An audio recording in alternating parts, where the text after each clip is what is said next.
Welcome, welcome. So today we're going to talk about the 3 reasons why you're not able to conceive outside of your perfectly normal lab tests. Give me a thumbs up in the comments if you can hear me okay through the mic and you can see me okay. So just let me know. Again, this is the first time I've been on my computer doing this. So all too often when we're dealing with any kind of health issue, but especially fertility, is that when we go to the doctor, only our physical body is looked at and is measured, right? So we get all the lab tests. We might do an HSG. We look at various different, egg quality markers. And from there, the doctor determines, okay, you're perfectly healthy or you're not. And yes, blood tests are such a great way to figure out, do we have gut dysbiosis going on? Do we have, stress hormones that are imbalanced? Is there an FSH, an LH, an AMH, all these different hormones that measure our fertility? Are they all in proper ranges? And that is really helpful, but only if the entire body is taken into account, right? The entire woman's health, mental, emotional, nutritional, and physical. So if we only look at the physical and we make decisions based on that, it's kind of like what we saw in the pandemic, right? Where we took a very small bit of information that was extremely thrown out of proportion, and we made huge decisions like shutting the entire world down based off of that. And that's exactly what's happening when we make huge decisions, such as going forward with IUIs or IVF, based on this small little amount of information from a blood test. Because I hate to break it to you guys, but there's absolutely no way that we can measure the intelligence of the human body through a few lab markers. I'm sorry, we're just not there yet. So again, they can be really helpful. But if your doctor is someone who is making big decisions based on, your AMH level or your FSH level or your estrogen or progesterone, that's not ideal in any situation, because what's going to happen is she's going to say, oh, your body is imbalanced, it's broken, it needs to be fixed. Here's all these prescriptions. Here's an IUI, here's an IVF. When in reality, these hormones are just showing a snapshot in time of your body. Your body is extremely dynamic. Your estrogen levels, for example, are supposed to be changing throughout the cycle. It kind of looks like a little whiplash, across 30 days on a graph. Same with progesterone. Right? Progesterone is only going to show up in the second half of your cycle. FSH is only going to show up in a small little section of your monthly cycle. And even AMH. So how many of you, let me know in the comments, have gotten their AMH tested, AMH, and your doctor has made a significant diagnosis of your eggs are too old, you don't have any eggs left, you're nearing menopause, your eggs are, they're poor quality, whatever, because of just that number, just because of that value of AMH or FSH. Let me know in the comments.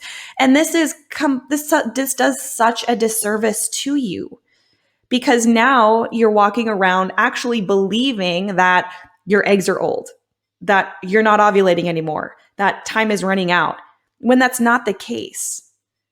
Again, your body is transient, it's dynamic, it's always changing. Even that AMH number can be improved. Your doctor will tell you that it cannot, but we've seen it in many different cases improve. So this leads me to, what if you are someone who has perfectly normal lab tests? Perfectly normal lab tests. And the doctor says, okay, there's really no reason why you can't become pregnant. Just stress less and keep trying, right? And this is probably the most frustrating thing ever, especially when we're indoctrinated in this, figure out what's wrong and fix it mentality. And a lot of the women that I coach are high achievers, hard workers, They want to find the problem and fix it so that they can get the end result. That's what we've been doing since day one in terms of our education and our career.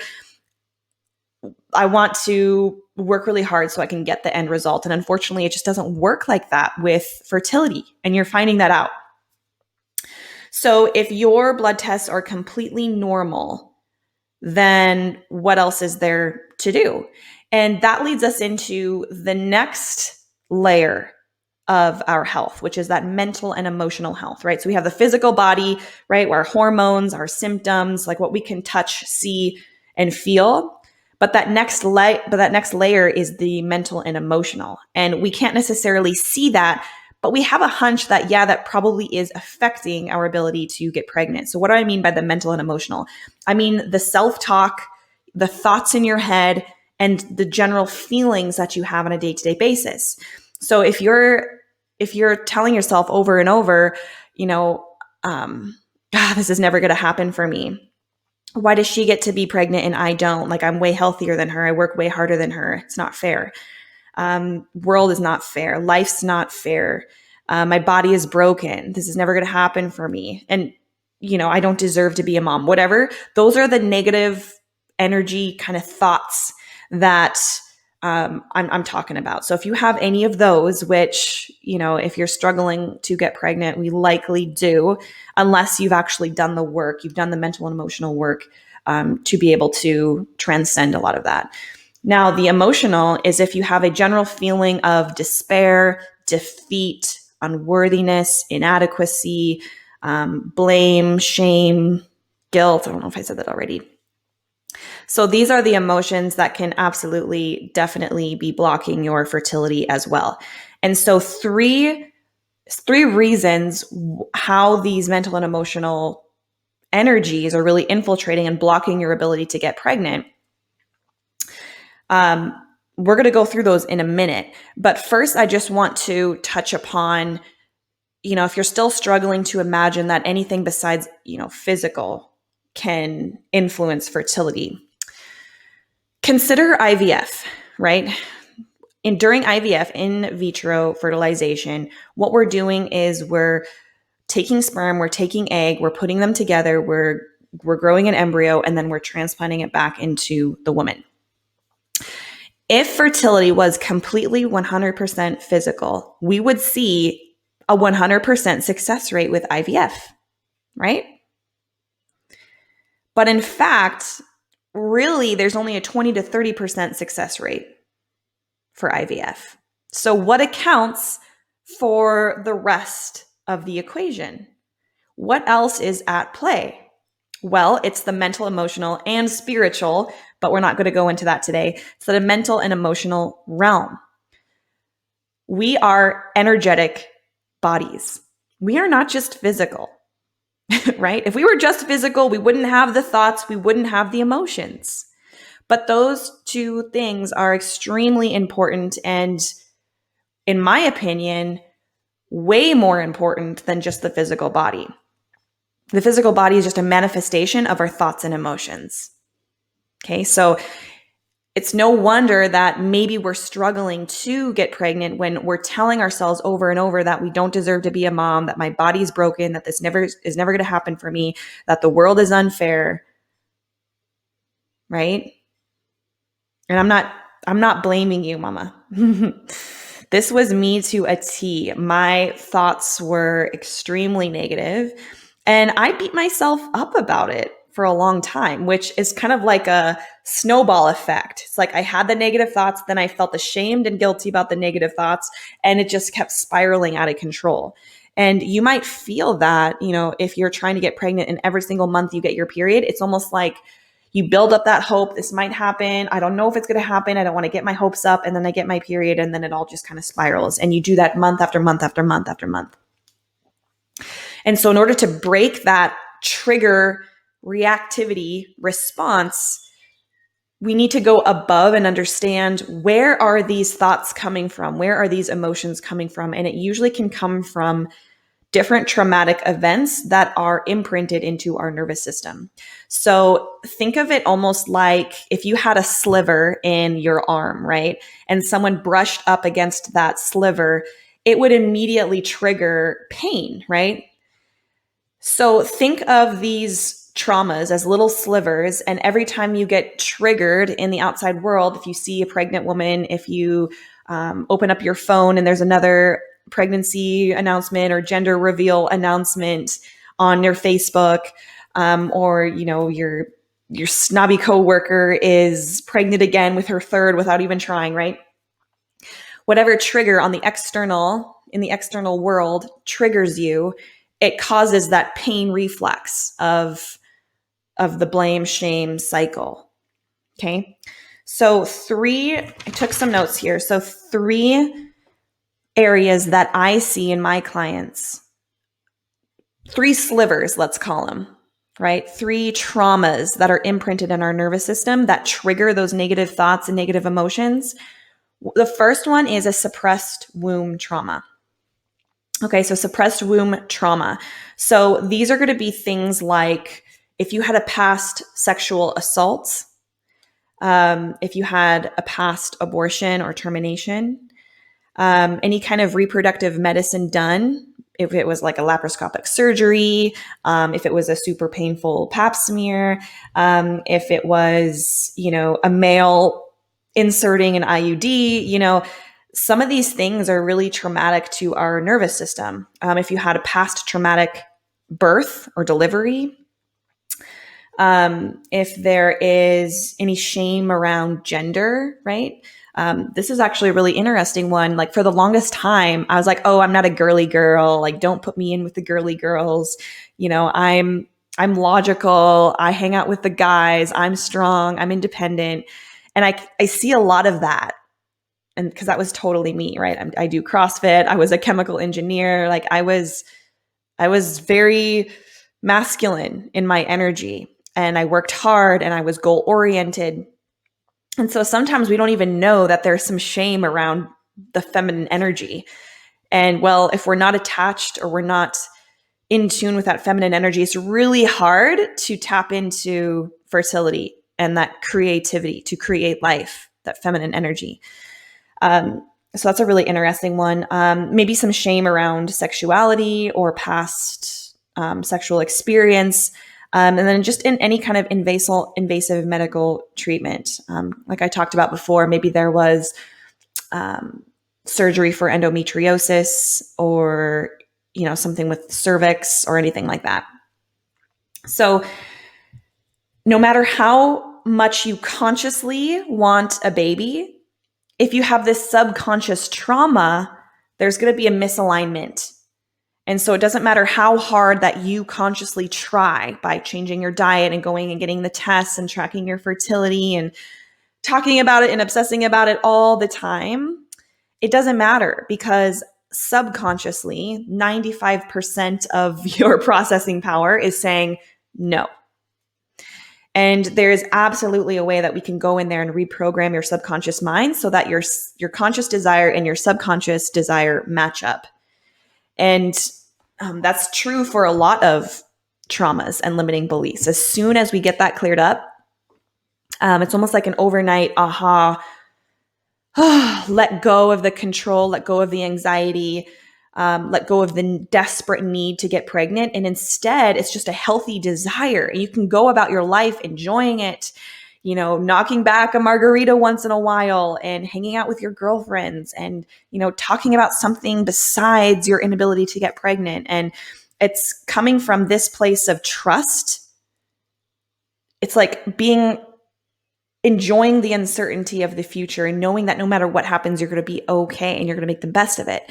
That is an incredible shift in your emotional and mental health. How freeing would that be? And I want to make this clear. This is so much different than giving up, right? Letting go does not equal giving up. Giving up is this energy of, poor me, this is never going to happen for me. Why even bother? mentality, right? Letting go is, okay, I've done everything that I can. This is in the universe, his hands now. And I know that I am deserving and I know that I am worthy right now. And I'm going to make the best of my life. And you know what? Getting pregnant and having a baby is going to be the cherry on top to this already amazing, incredible life that I've created for myself. That's the difference between giving up and letting go. And there is a step-by-step process on how to do this, right? It's not just, here's the concept and go figure it out yourself. No, there's a very methodical step-by-step process of once you go through it, you guarantee come out the other side letting go. Some of us take a little bit longer. Some of us, it's overnight. I'm just always in awe of my clients because they're so ready to let this go that there's no resistance. There was so much resistance for me. I had so much control and anxiety around the future and so much blame that it wasn't happening. And I always thought I needed to fix the situation that it took me, 6 months to truly let go. And it was like a very stepwise process. It wasn't overnight. And some of our clients in the program, it's like overnight we go through an emotional release and it's like their energy is so much drastically different. And this shift in energy allows them to get pregnant. In fact, I can almost predict when one of our clients is going to conceive naturally because we work from like a very methodical step-by-step process. One, we have to get to the root cause of what is keeping you from conceiving. Is it physical? Is it mental? Is it emotional? Is it spiritual?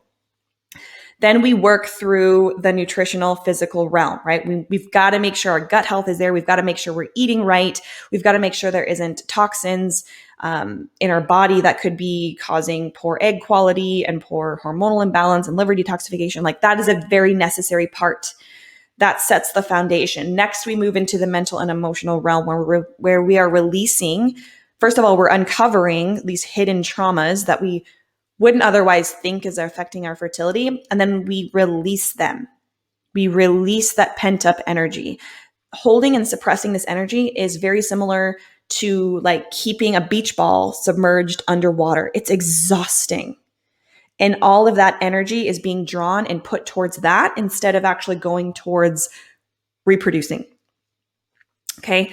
And then we work on going through the spiritual, which is really aligning your worthiness, right? Your connection to the universe and letting go and trusting that this is already a possibility out in the ether. And it's just a matter of time, right? And so it's that shift when I can tell that they have really let go and just they have given up their control and they trust in the universe that this is the unfolding and whatever's going to happen is going to happen.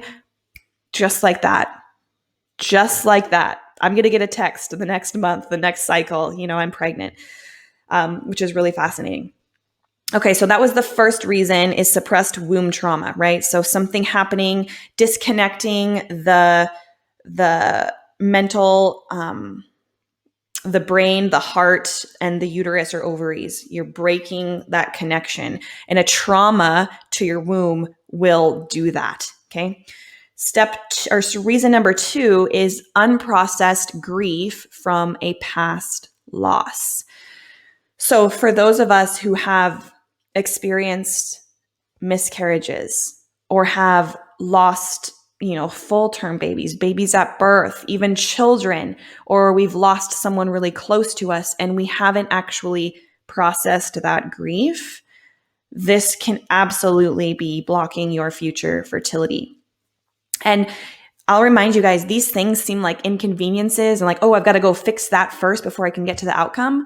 No. This is actually opportunity, because when we heal from these things, when we release stored trauma, when we properly grieve from a loss, we develop and transform into, we grow emotionally. We grow as a person.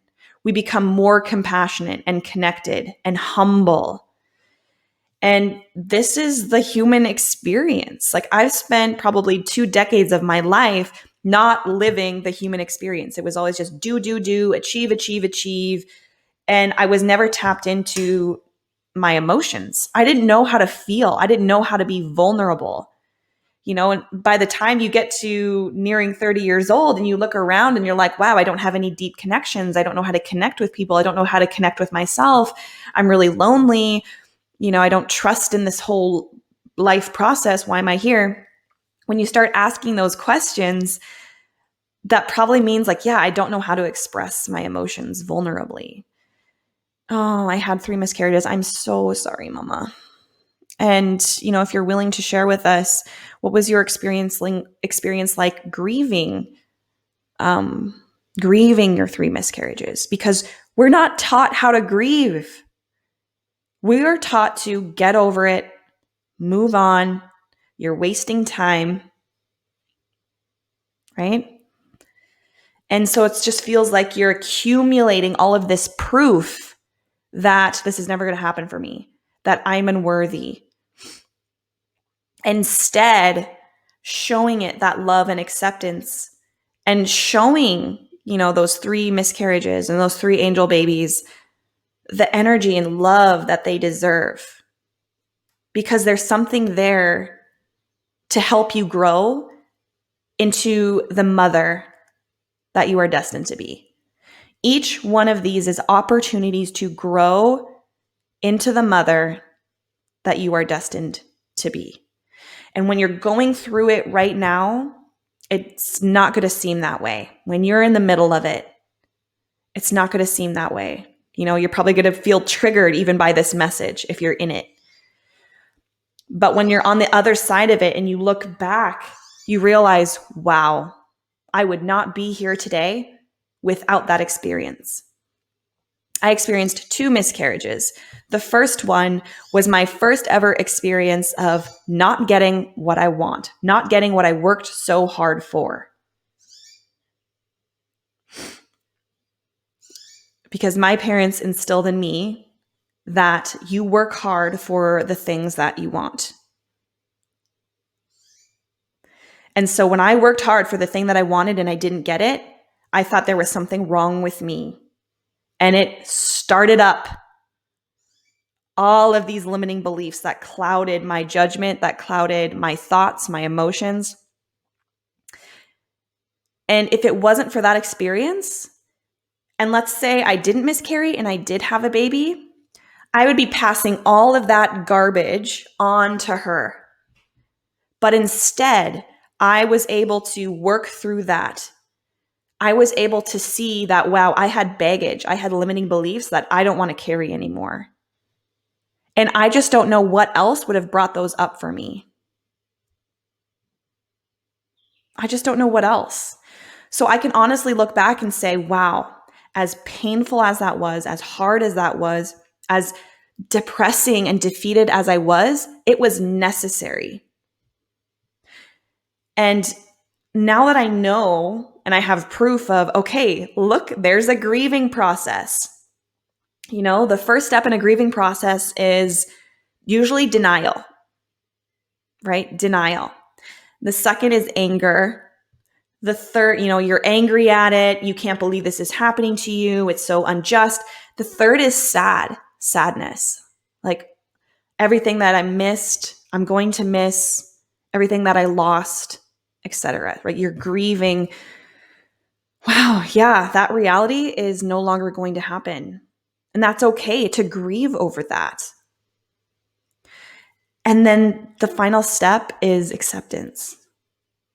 Acceptance that this is reality. Acceptance that I have grown. Acceptance that there are so many opportunities out there. Acceptance that I get to create my reality. I get to create my experience here.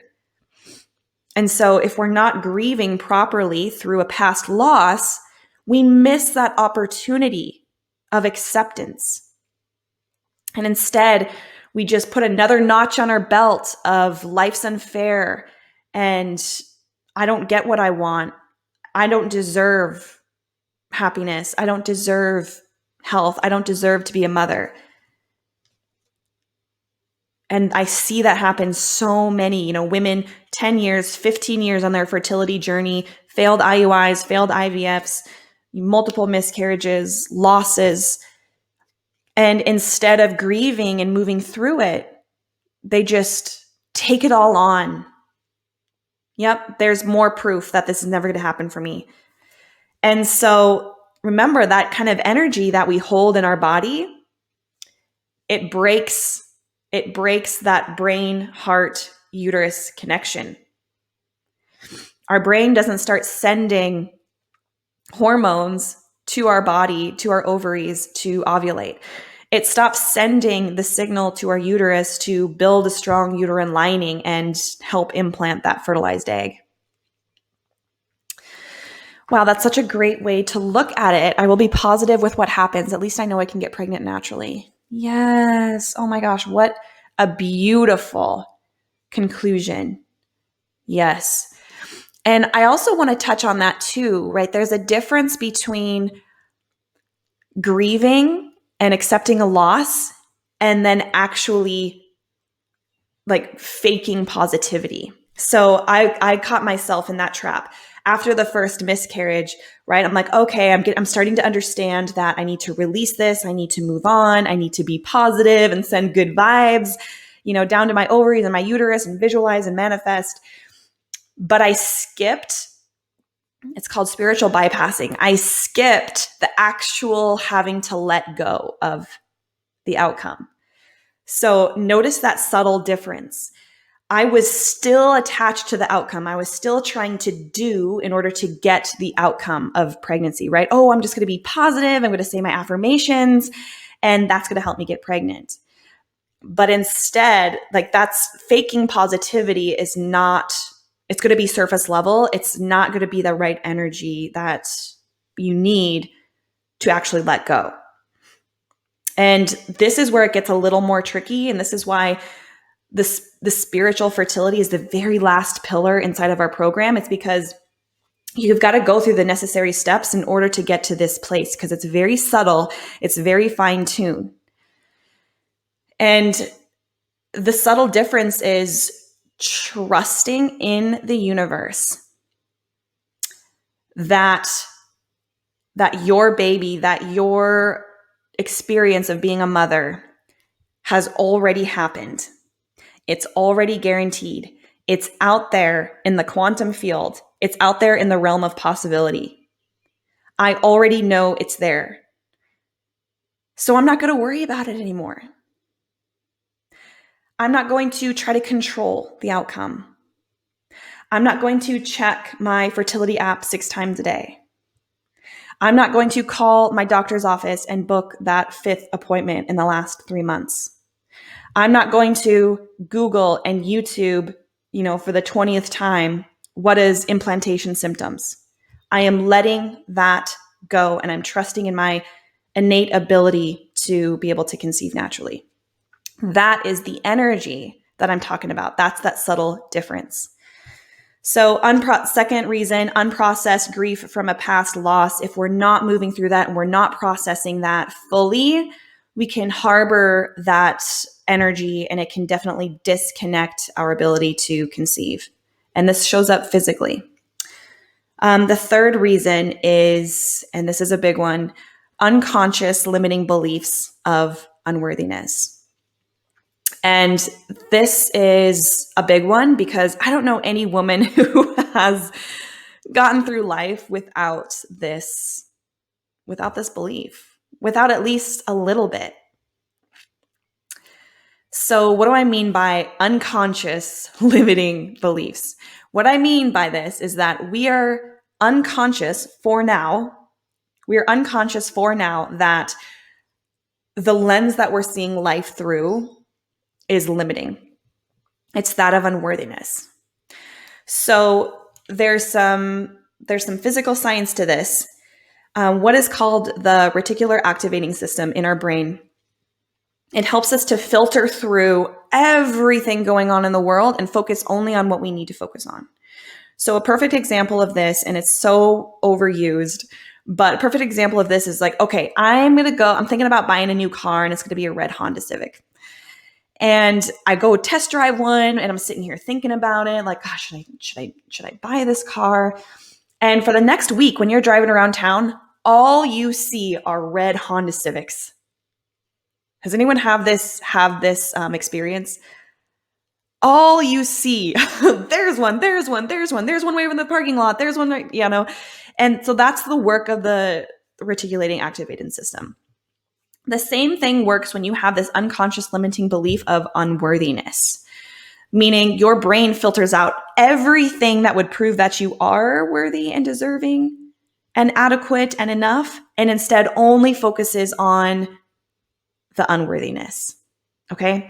So an example of this would be something minor and something really big. So something minor might be someone cut me off in traffic, right? Instead of thinking, oh man, that person must just be late. Maybe they didn't see me. I'll go ahead and, step on the brake a little bit and let them in. Totally fine. Instead, you would see, wow, does no one even see me? How inconsiderate. It's like I'm invisible. It's like no one even cares about me. So see how there's one external circumstance and two totally different perceptions of it. So same thing during our fertility journey.